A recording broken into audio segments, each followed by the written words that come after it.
The folks at LifeTech asked me to come here today and talk to you a little bit about, from the laboratory perspective, what are the perks, what are the advantages to standardizing our testing workflows.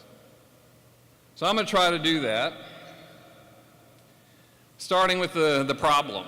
Well, from our perspective, part of the problem is the only testing that is really standardized as far as the laboratories are concerned is the regulatory testing. You know, we have federal regulatory testing where the standard operating protocols, the step-by-step things that we do are very standardized, very prescribed. Probably the best example of that is the National Animal Health Lab Network testing, the foreign animal disease surveillance. It is standardized right down to which reagents you can use or can't use, which machine you can run that test on, et cetera, et cetera. We are all tested at least annually with proficiency panels, which are a group of unknown samples that everybody runs, and they compare your answers to what the true answers are and tell you whether or not you're doing it right or not. So there's this national oversight and harmonization of all of that testing. But that's really kind of where it stops, is those regulatory tests. There are many, many other tests that we run in the diagnostic lab. In fact, if you were to add them up, the vast majority, I would say, of the tests we run in the diagnostic lab that are either homegrown or we created them based on somebody's published research paper. You know, there's no validation absolutely required. There's not that kind of national oversight. We don't have proficiency panels for them or interlaboratory comparison testing that's done on. You're really a little bit at the mercy of the individual laboratory as to how good that test is and how valid that test is. How many folks out here have ever been in the situation where you've gotten supposedly the same test done at several different laboratories in several different states, and you get the results back and something just doesn't look right? Anybody ever had that experience? You know, one lab tells you that the positive cutoff is 37.5 and the other lab tells you it's 39, and you're stuck there sitting in your seats as a regulatory official, which I was once upon a time, and you're trying to make decisions that, you know, could cost you your job in some cases, and here's this confusing mishmash of stuff. Well, when you think of the testing that we do, it's really a system of events, processes that go on, starting with the samples. And there's all kinds of variables all the way along this system. There's the sample type, you know, sometimes it's serum and they send you plasma. Sometimes it's supposed to be this organ and they send you some other organ. There's the container and how it's handled. You know, is it in the right preservative? Did it get too hot or too cold while it was being sent to you? Once it gets there, you're actually going to start doing some testing. Well, for any given disease, I know in our test catalog for some diseases that we test for, we have half a dozen or more different kinds of tests, and some of them are for antibodies and some of them are for antigens. Some of them use ELISA technology, some of them use PCR technology. It's all over the place.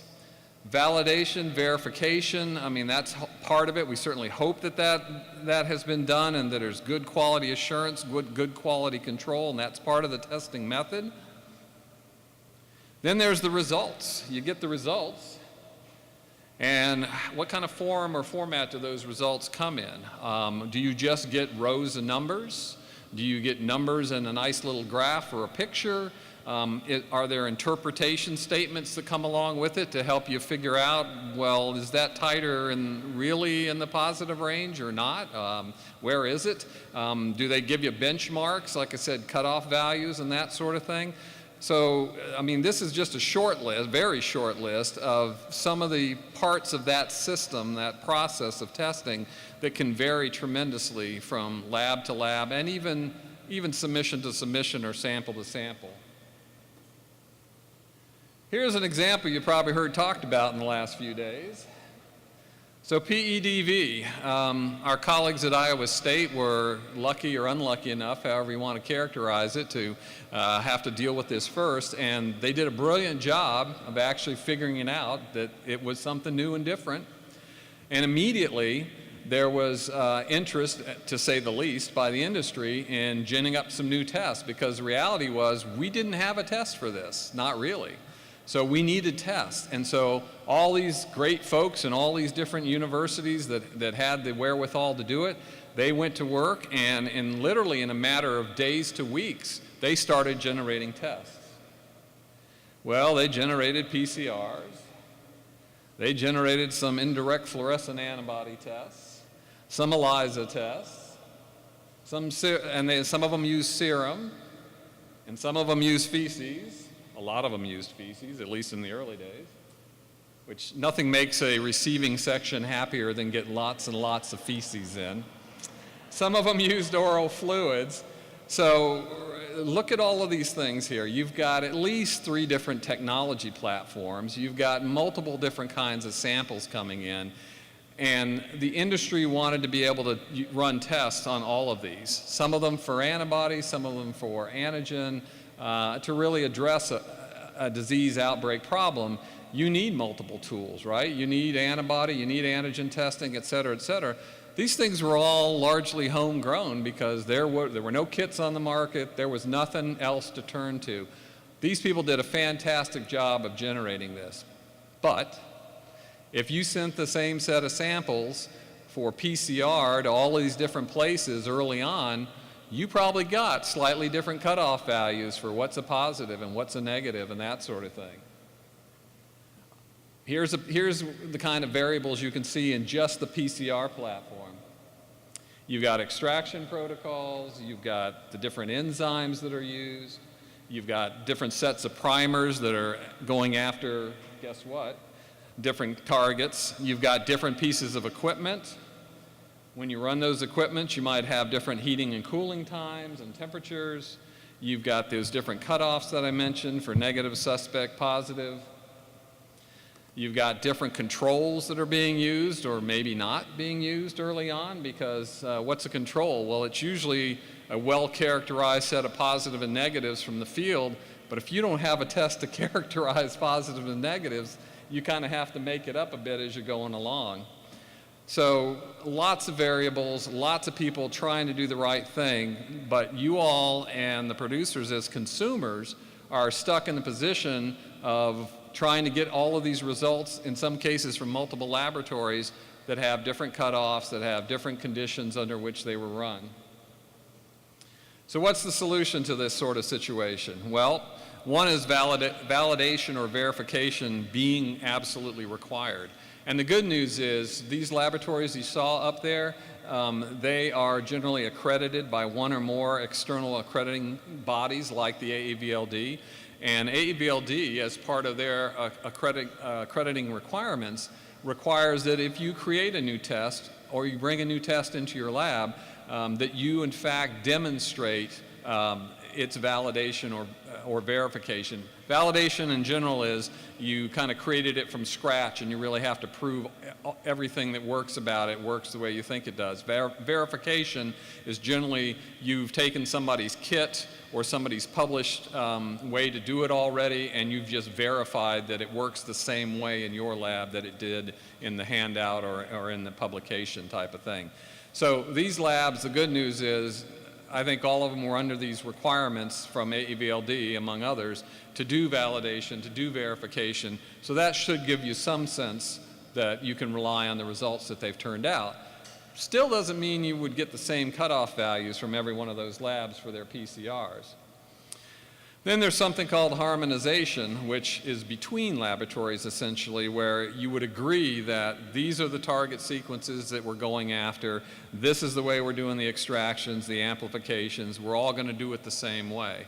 That certainly wasn't the case, at least early on.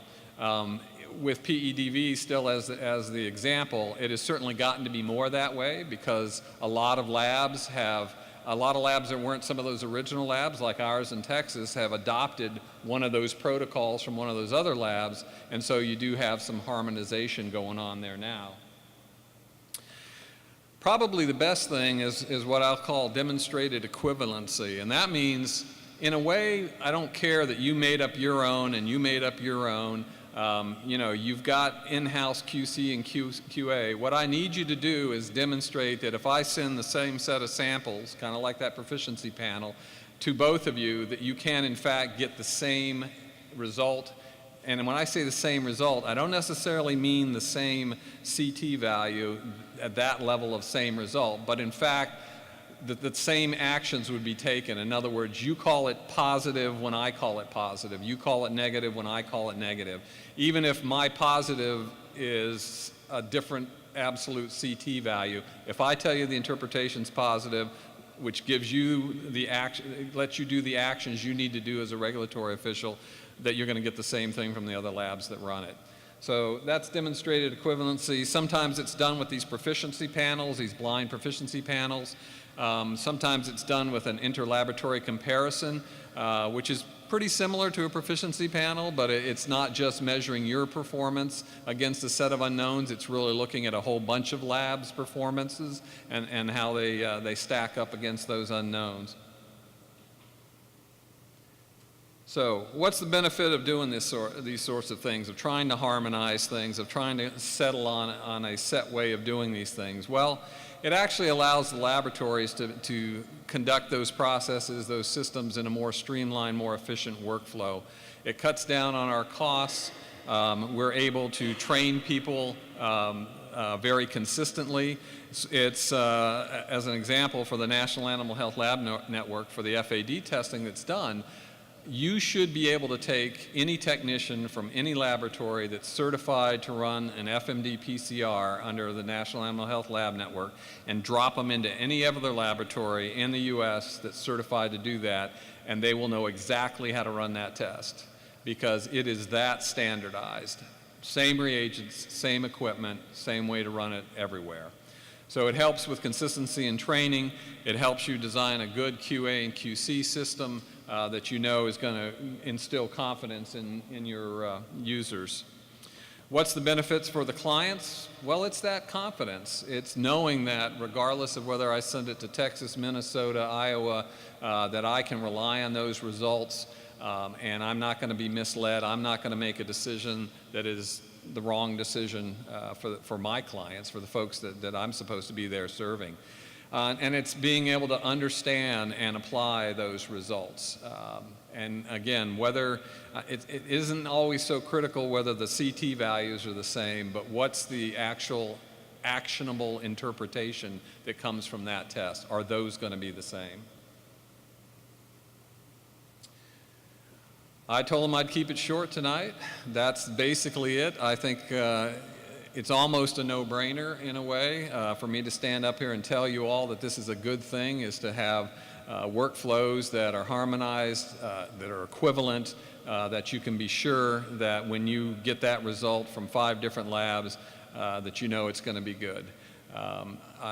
What I would ask you as a laboratory director is when something new does come along, that you keep that in mind, and in fact that you insist on demonstration of equivalency, that you insist that you get that kind of confidence out of those laboratory results. PEDV was a good example, but another one, at least in the Southwest, that's bedeviled us a little bit is TRIC. And right now you have a lot of different labs running different TRIC protocols. There hasn't been the kind of national oversight and standardization for running that you might like to have, and you should have, so that you have that confidence that no matter where your producer got his TRIC sample run, that you can interpret the result correctly and you can apply fairly, you can apply the same standards to those results that you would to results from anywhere else.